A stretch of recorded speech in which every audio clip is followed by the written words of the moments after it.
Hey everyone, welcome back to my YouTube channel Devkinandan. My name is Aditi and today in this video we will continue with our chapter Agriculture, Industry and Trade. हमारा page number है 67, class है class 12th and हमारी book का नाम है Indian economic development. Okay, तो let's see अब इस पार्ट में क्या है. ये हमारा पार्ट 2 है of chapter number 3 of economic development. हमने पार्ट 1 में देखा एग्रीकल्चर के बारे में कि कैसे हमारे 5 ईयर प्लान्स इंट्रोड्यूस हुए थे. 1951 में हमने अपना फर्स्ट 5 ईयर प्लान लॉन्च किया था और ये फर्स्ट 5 ईयर प्लान किसके बारे में था?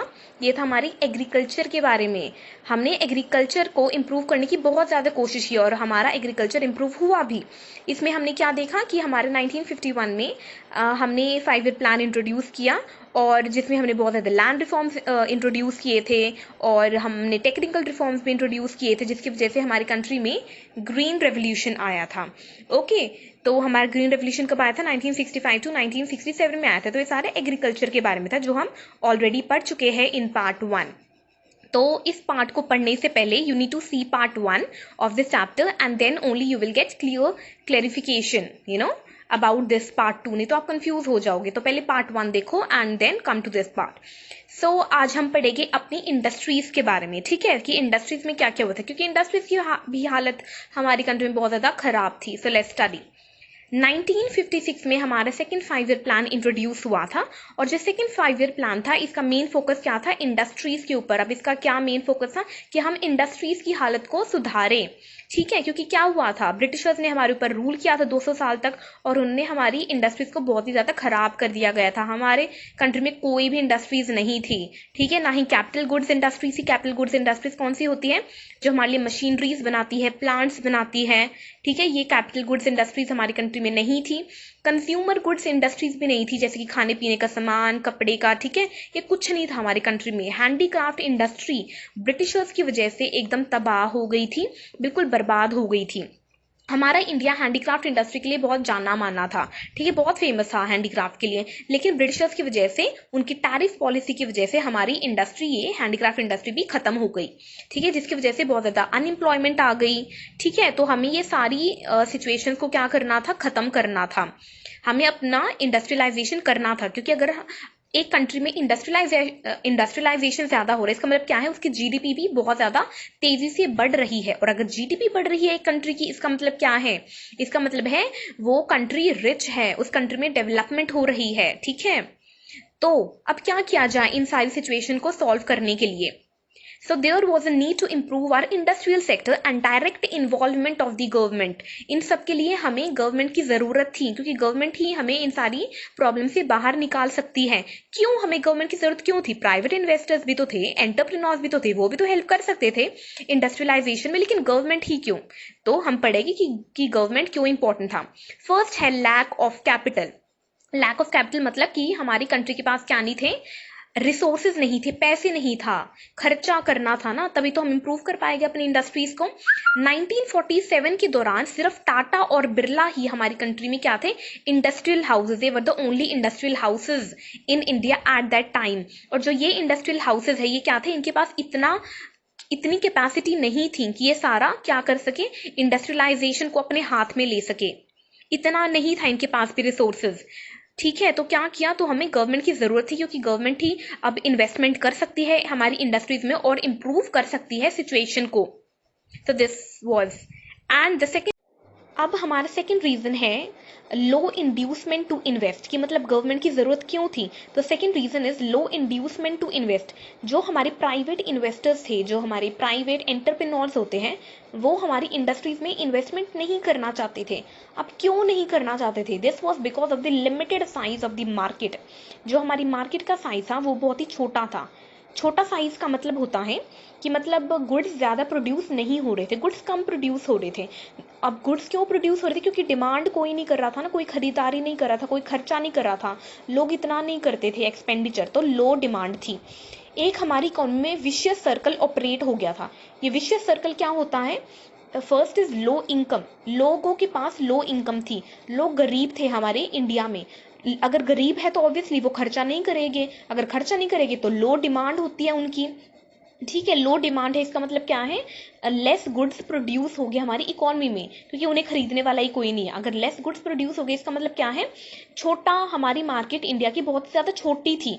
अगर देखो सपोज किसी की मार्केट छोटी है, इसका मतलब क्या है, लोग इन्वेस्टमेंट थोड़ी ना करना चाहिए, तो लोग इंटरेस्टेड नहीं थे इस छोटी सी मार्केट में इन्वेस्ट करना, जिसकी वजह से लो इनकम थी सभी लोगों की। तो ये विशियस था, लो इनकम थी, फिर वही कंटिन्यू हो गया, लो डिमांड लेस वो, तो सारे ये हमारी एक विशियस सर्कल बना हुआ था, और जिसका कोई भी ऐसे हमें रास्ता नहीं मिल रहा था कि इसे कैसे तोड़ा जाए। तो हमें इसके लिए क्या, किसकी जरूरत थी, गवर्नमेंट की ही जरूरत थी, क्योंकि गवर्नमेंट ही इन्वेस्टमेंट से इसको ब्रेक कर सकता है, ठीक है, इन्वेस्टमेंट करके। Third is growth with social justice. जो हमारी 5 ईयर प्लान इंट्रोड्यूस हुए थे, इनका एक मेन ऑब्जेक्टिव था, वो क्या ऑब्जेक्टिव था, सोशल जस्टिस की, जो हमारे लोग हैं वो सारे खुश रहे, उनमें इक्वालिटी हो। ऐसा नहीं कि रिच रिच होते जा रहे हैं और जो बेचारे गरीब लोग हैं वो गरीब होते जा रहे हैं, ऐसा नहीं था। हमारी गवर्नमेंट का ये था कि सारे खुश रहे, सोशल जस्टिस हो, इक्वालिटी हो हमारी कंट्री में। तो उसके लिए हम सारी भाग दौड़ ये इंडस्ट्रियलाइजेशन की प्राइवेट इन्वेस्टर्स और प्राइवेट एंटरप्रेन्योर्स के हाथ में नहीं थाम सकते थे। क्यों? क्योंकि जो हमारे ये प्राइवेट लोग होते हैं ना, ये क्या करते हैं, इनका सिर्फ एक मोटिव होता है, क्या, प्रॉफिट मैक्सिमाइजेशन। इन्हें बस अपना प्रॉफिट करना होता है, इन्हें बस कमाई से मतलब होता है, पैसे से मतलब होता है कि कैसे ना कैसे करके हम अपना प्रॉफिट जनरेट करें। इन्हें लोगों से कोई लेना देना नहीं है, उन्हें उनकी वेलफेयर से कोई लेना देना नहीं है कि वो खुश है या नहीं है, ये गरीबों के लिए कोई सामान नहीं बनाते।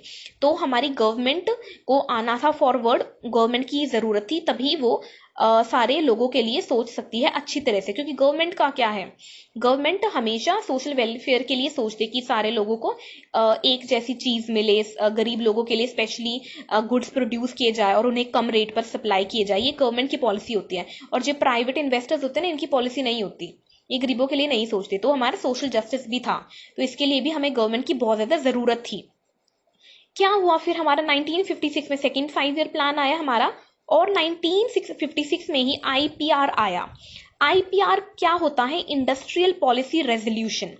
इंडस्ट्रियल पॉलिसी रेजोल्यूशन गवर्नमेंट ने लॉन्च किया था। इसका मतलब क्या था, गवर्नमेंट ने डिक्लेयर किया था, अनाउंस किया था कि अब क्या होगा, डायरेक्ट रोल होगा of the government in the process of industrialisation, कि गवर्नमेंट का, अब गवर्नमेंट हमारा डायरेक्ट पार्टिसिपेशन करेगा किसमें, इंडस्ट्रियलाइजेशन में। अब सारी भागदौड़ कौन संभालेगा, हमारा गवर्नमेंट। इन्होंने इस पॉलिसी के द्वारा अनाउंस कर दिया गया था। अब है हमारा elements of IPR. Elements of IPR क्या होता है, हमने पढ़ा कि हमारा आईपीआर की फुल फॉर्म क्या होती है, इंडस्ट्रियल पॉलिसी रेजोल्यूशन, जो कि हमारा 1956 में इंट्रोड्यूस हुआ था। तो इसमें क्या हुआ था कि गवर्नमेंट हमारा डायरेक्ट पार्टिसिपेशन करेगी in the process of industrialisation, ठीक है। अब इसके हमारे 3 मेन एलिमेंट्स है। ये 3 मेन एलिमेंट्स कौन से हैं, फर्स्ट है हमारा 3-fold क्लासिफिकेशन ऑफ इंडस्ट्रीज। इसका मतलब है जो हमारी इंडस्ट्रीज है, इंडस्ट्रीज को 3 कैटेगरीज में डिवाइड कर दिया गया था।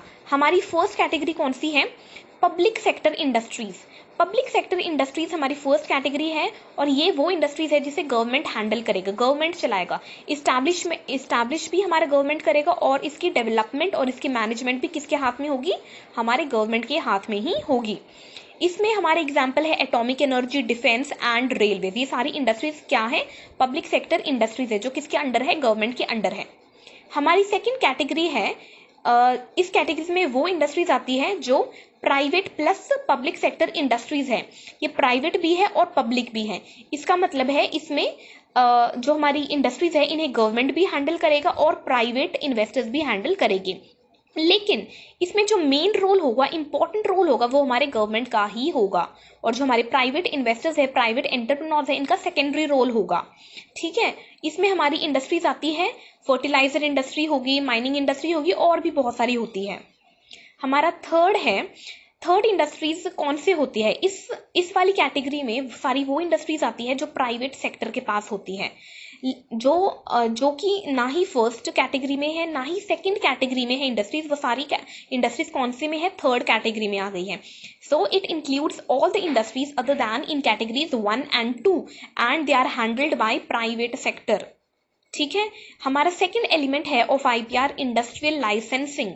इंडस्ट्रियल लाइसेंसिंग क्या होता है, जितनी भी इंडस्ट्रीज हमारे प्राइवेट सेक्टर के अंडर है उन्हें एक लाइसेंस की जरूरत होती थी। अब लाइसेंस कौन देगा, हमारी गवर्नमेंट देगी लाइसेंस। क्यों जरूरत होती थी लाइसेंस की? फॉर इस्टेब्लिशिंग एन इंडस्ट्री, जब भी उन्हें कोई इंडस्ट्री इस्टेब्लिश करनी होती या फिर उनकी प्रोडक्शन कैपेसिटी बढ़ानी होती थी, तब इन दो चीजों के लिए उन्हें क्या जरूरत होती थी? Licence from the government. अभी लाइसेंसिंग की जरूरत क्यों थी? लाइसेंसिंग की जरूरत थी क्योंकि गवर्नमेंट का एक बहुत ही मोटिव था इसके behind. It was to encourage industries in backward regions. Government क्या चाहती थी कि हमारी इक्वालिटी आ जाए, रीजनल इक्वालिटी आ जाए, और जो लोग हैं वो इंडस्ट्रीज बैकवर्ड एरियाज में भी लगाए। बैकवर्ड एरियाज वो होते हैं जहाँ पर काफ़ी सुविधा नहीं होती, लेकिन गवर्नमेंट चाहती थी कि ये भी लोग लगाए, यहाँ आए और यहाँ पर इंडस्ट्रियलाइजेशन करे, कि प्रोग्रेस होए हमारे बैकवर्ड एरियाज में भी। और बैकवर्ड एरियाज में क्या होता था, जो ये लाइसेंस होते थे ये बहुत ही आसानी से दे दिए जाते थे, गवर्नमेंट ईजिली प्रोवाइड करती थी इन लाइसेंसेस को। तो ऑब्वियसली, और यहाँ पर जो हमारे मॉडर्न एरियाज में लगा रहे हैं, किसी विकसित एरिया में लगा रहे हैं, वहां पर लाइसेंस इतनी आसानी से नहीं मिलते थे। तो लोग कहाँ शिफ्ट होने लगे? लोग बैकवर्ड एरियाज में अपनी इंडस्ट्रीज को ग्रो करने लग गए, जिसकी वजह से हमारी इक्वालिटी आ रही थी। अब हमारा थर्ड है industrial concession. Industrial concession, concession क्या होता है? किसी चीज की छूट देनी। ठीक है, तो जो हमारे प्राइवेट एंटरप्रेन्योर्स होते हैं इन्हें इंडस्ट्रियल कंसेशन मिलता था कई बार। क्यों मिलता था कंसेशन? इसके पीछे एक वो है, एक शर्त है, तभी मिलेगा जब ये हमारे एंटरप्रेन्योर्स बैकवर्ड एरिया में कोई इंडस्ट्री सेटअप करेंगे, तभी इन्हें कंसेशन मिलेगा। कंसेशन क्या क्या मिलता था? जैसे कि टैक्स हॉलिडे मिल गया। टैक्स हॉलिडे मतलब इस दिन आपको कोई भी टैक्स पे नहीं करना होगा गवर्नमेंट को, आप टैक्स फ्री हो जाओगे। और काफ़ी सामान इन्हें सब्सिडाइज्ड रेट पे मिलता था, मतलब कि कम दाम पर मिलता था। जैसे कि इलेक्ट्रिसिटी का सप्लाई कम दाम पे मिलता था, या फिर कई रिसोर्सेज हो गए उनका भी सप्लाई कम रेट पे मिलता था। तो this was all done to promote regional equality. इसका क्या मोटिव था कि मतलब जो हमारे सारे एरियाज है कंट्री के, वो सारे एक साथ प्रोग्रेस करें। ये नहीं कि एक एरिया तो बहुत ज़्यादा तरक्की कर रहा है और दूसरा एरिया कुछ नहीं कर रहा, वहाँ के लोग बहुत गरीब, ऐसा नहीं होना चाहिए था। इक्वालिटी क्रिएट करना था गवर्नमेंट का मेन मोटिव, यही था। तो ये इंडस्ट्रियल कंसेशन दिए जाते थे, लेकिन सिर्फ उन्हीं को जो हमारे क्या करते थे, जो बैकवर्ड रीजन्स में हमारे इंडस्ट्रीज सेटअप करते थे। अब है हमारा small scale industries. Small scale industries क्या होता है? हमारे जो पहले हम लार्ज स्केल के बारे में जान लेते हैं। जो हमारी लार्ज स्केल इंडस्ट्रीज होती है ना, उसका एक मकसद होता है। क्या मकसद होता है? To generate infrastructural facilities. Infrastructural facilities क्या होते हैं? जैसे कि मशीनरी बना के दे दी, इक्विपमेंट्स बना के दे दिए, various kinds of goods and services बना के दे दी, ये सारा होता है इंफ्रास्ट्रक्चरल फैसिलिटीज। लेकिन जो हमारी स्मॉल स्केल इंडस्ट्रीज है वो ऐसा कुछ नहीं करती। वो क्या करती है? इनका मेन ऑब्जेक्टिव होता है एम्प्लॉयमेंट, कि लोगों को रोजगार प्रोवाइड करें और इक्वालिटी क्रिएट करें। इक्वालिटी मतलब हम मतलब वही सोशल जस्टिस, सोशल वेलफेयर, कि लोग खुश रहे, एम्प्लॉयमेंट मिले। ठीक है, तो हमारा 1955 में, एक साल पहले आईपीआर के हमारा कार्व कमेटी आया था। कार्व कमेटी का मेन मोटिव क्या था? To set up small scale industries. Small scale industries set up करना था। कहाँ पर? रूरल एरियाज में। और क्यों करते थे ये? कि रूरल डेवलपमेंट हो सके, वहाँ के लोग गरीब ना रहे और वेरियस काइंड्स ऑफ टेक्नोलॉजीज को सीखे और वहाँ पर पार्टिसिपेट करें in the process of industrialisation. तो ये क्या करती थी? हमारी सेटअप करती थी स्मॉल स्केल इंडस्ट्रीज। अब जो हमारी स्मॉल स्केल इंडस्ट्रीज है इसके बहुत सारे बेनिफिट्स भी है। इसके 3 बेनिफिट्स हैं। So now let us study about 3 benefits of small scale industries.